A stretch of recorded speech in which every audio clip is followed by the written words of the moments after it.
and the Dragators by Peggy Downing. Chapter 5.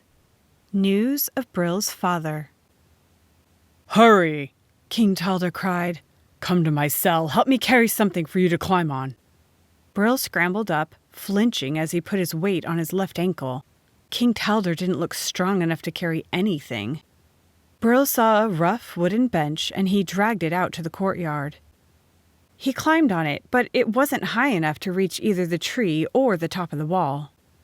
He hobbled back to the cell, trying to ignore his throbbing ankle. King Talder pulled on his heavy washstand. Brill helped him, and together they managed to lift it onto the bench. It wobbled. Would his only hope for escape just tumble him back into the courtyard? "How will you get this stuff back to your cell?" he whispered. "I'll manage. You must get out of here." The king held the washstand steady for Brill. Reaching upward as far as he could, Brill grabbed a branch and prayed that it wouldn't break. He pulled himself to the top of the wall. His heart sank as he saw a guard marching toward the tree. If he looked up, he'd see him. Brill climbed into the tree, flattening himself against the rough bark of the trunk. He wished the pine tree had more branches to hide him and his bright red tunic. Then he saw Segra running toward the guard. She gestured and pointed in the other direction. Hoping Segra would keep the guard's attention focused away from him, Brill scrambled to another branch and dropped to the outside of the wall. Pain jolted through his injured ankle. Waves of dizziness tempted him to lie still and sink into pain-free unconsciousness, but he couldn't stay there. If he were caught, he might be the main course on the Dragators' dinner menu. He tried not to think of those sharp teeth biting into his flesh. He stood and hopped to the woods on his good leg. His heart pounded in his ears as he crawled under a bush to let his throbbing ankle rest. "What a close call," he thought. "I'm going to stay away from Segra. She only gets me into trouble. It's too dangerous to help the king no matter how much he needs it." Brill sighed. He felt safe in his hiding place. But what about Prince Grosstare? What would the prince do if he discovered Brill wasn't there when he wanted him? He had to get back. Brill crawled out from under the bush. He found a stout stick which helped relieve the weight from his aching ankle. He limped along the forest path. When Brill returned to his room, he found Meopar waiting for him. "The prince wants to see you," he barked. Brill walked slowly into the prince's bedroom, trying not to limp. "You weren't here when I summoned you," complained Prince Grosstare. "I'm sorry, Your Highness. I merely went outside to pick a peach. I hope I didn't do something wrong." "Not wrong, just stupid. All you have to do is pull the cord above your bed and a servant will bring you what you want. You don't have to go out and pick peaches yourself." Brill nodded, then added, "The gardens are lovely first thing in the morning. I enjoyed my short walk to the orchard." Prince Grosstare's eyes flashed fire. "Don't argue with me. I want you here when I need you." "Yes, Your Highness. Whatever you say." The maids entered with breakfast. Chocolate chip pancakes with fudge sauce and chocolate-covered fruit. Pitted prunes, peach wedges, and grapes. As the prince gobbled his breakfast, he seemed to forget his anger at Brill.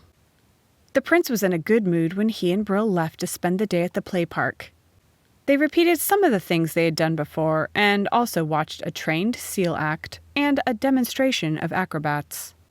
The top acrobat in the pyramid of 6 men fell. Though he walked away, Brill noticed his terrified expression. It was dangerous to make a mistake before the prince. "He'd better not fall again or I'll replace him," muttered the prince. On the way home, Prince Grosstare asked, "Why don't you make me laugh more? I thought you'd be more fun." Brill tried to think of something funny to say. "I know a riddle," he finally said. "Tell me." "Although a bird's not one of the sages, he gives wisdom that lasts through the ages." The prince frowned. "That's too hard." "Oh, I know, birds give eggs. But eggs turn rotten if you keep them very long. They don't last through the ages. What is it then? Demanded the prince. A quill pen. People write wise things that will be read by people yet unborn. Prince Grosstare wrinkled his nose. That's not a funny riddle. I want a funny riddle. Brill thought of one he had heard when he first started school. Who has a trunk but doesn't pack his clothes in it? I know, cried the prince. An elephant. That's right, you're very clever. Brill realized the best riddles would be simple ones the prince could guess. Brill racked his brain trying to remember all the jokes and riddles the kids used to tell at school. He managed to keep the prince laughing as they rode home from the play park, but Brill wondered how he'd keep Grosstare amused when he ran out of riddles. When Brill returned to his room, he found the tailor waiting for him. Brill's new outfit was finished, a dark blue tunic with light blue hose. His new shoes were black with curled toes. The tailor said, You'll be a handsome fellow at the Emperor's banquet tonight. What banquet? Hasn't anyone told you? Tonight the Emperor honors the members of his council. Everyone will be dressed in his best clothes. Come, let's see if the prince is ready to go downstairs. Brill followed the tailor. Maopar was placing a jeweled crown on the prince's head. His tunic was brown velvet trimmed with brown fur. Grosstare reminded Brill of a giant stuffed bear. How do you like my new outfit? He asked. I wanted it to be the color of chocolate. You look very fine, said Brill. I think state banquets are deadly dull, but I'll try to smile and look happy. The prince sighed as if no one realized what a hard life he lived. Brill followed Prince Grosstare into the dining hall, where servants were seating people according to rank. They bowed to the prince and escorted him to the head table where Princess Florette was already sitting. Brill was shown to a chair beside Segra near the back of the room. Segra whispered, How are you? My left ankle's sore, but I didn't have to do much walking, so it's not really a problem.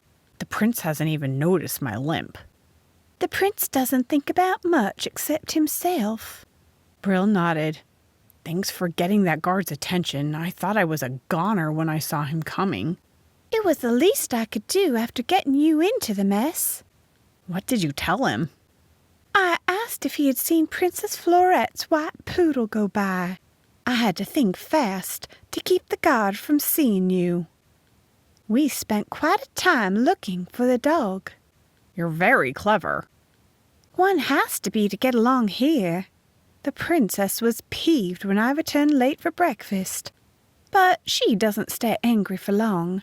She is much easier to get along with than Prince Grosstare. Whatever made him choose brown for his banquet suit? He wanted it to be chocolate-colored. He doesn't know he looks like a fat bear. Segra muffled a giggle. Stand up. Here comes the Emperor and the Queen. Everyone stood and the orchestra played a solemn march. The Emperor smiled and nodded as he strutted up the center aisle to the head table on a raised platform. Brill enjoyed his dinner.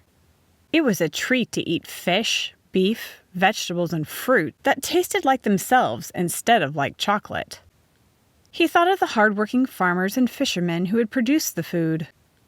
After dinner, dancers and jugglers entertained the guests.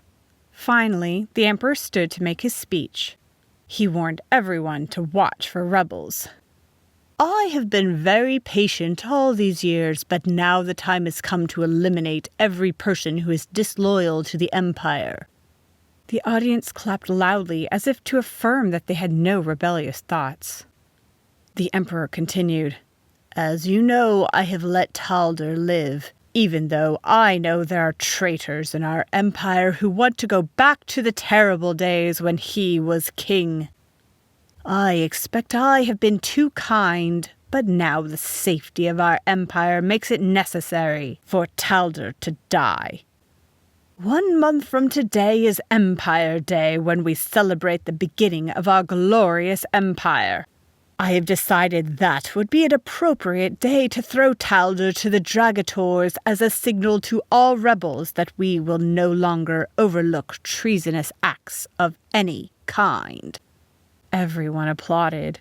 Even Brill and Segra went through the motions of clapping, but without enough force to make any sound. Brill saw the alarm in Segra's blue eyes.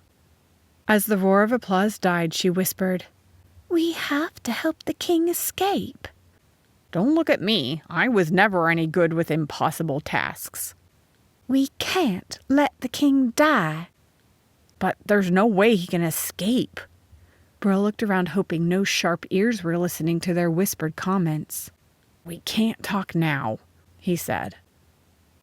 The next morning, Brill went out early to find the man who knew his father. He walked through the orchard several times, but the man was not there. Brill ate a peach and returned to his room. He was glad he hadn't seen Segra. He hoped she realized how impossible it would be to help the king escape.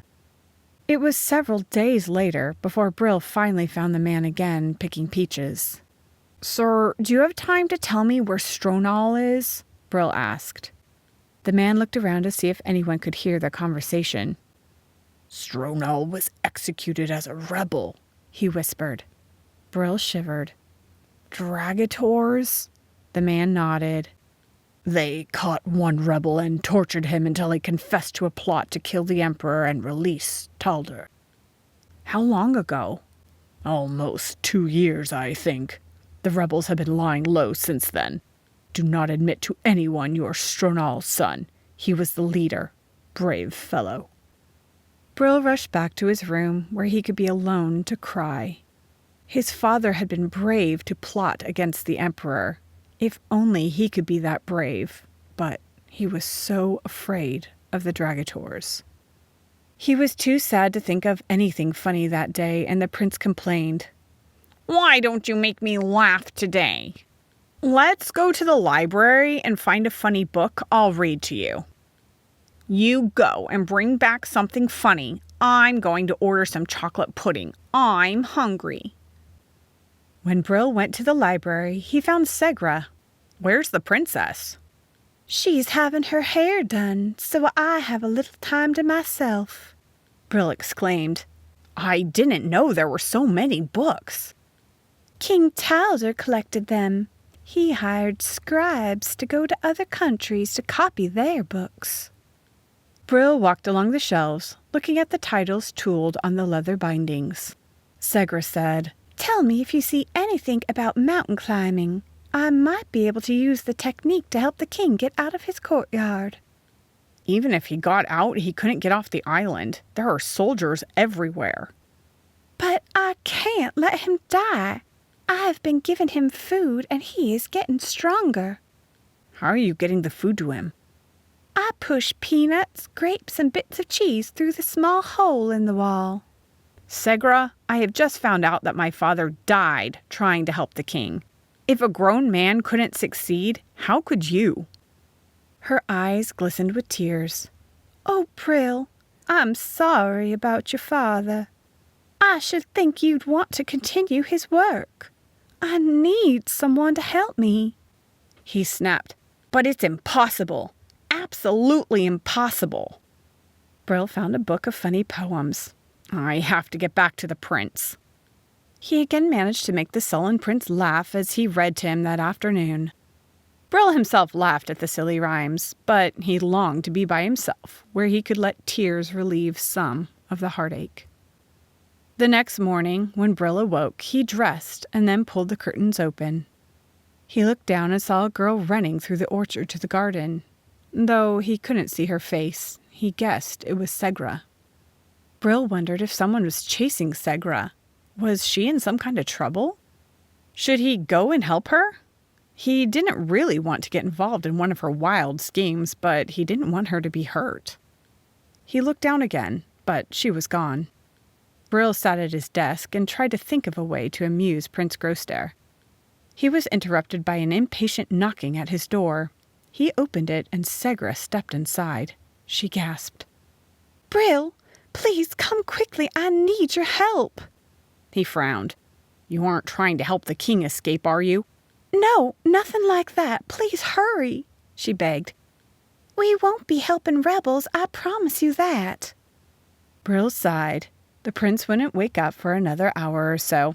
I'll go, but if this is another of your dangerous schemes, I'm coming back. Segra led the way out of the palace, through the garden and orchard, and into the woods. A spine-chilling scream sent goose pimples running down Brill's spine. He stopped. "What's that?" he whispered. You'll see. The scream came again, followed by muffled sobs. It sounded like an animal, yet the suffering behind the cries seemed human. Who was it? End of chapter 5.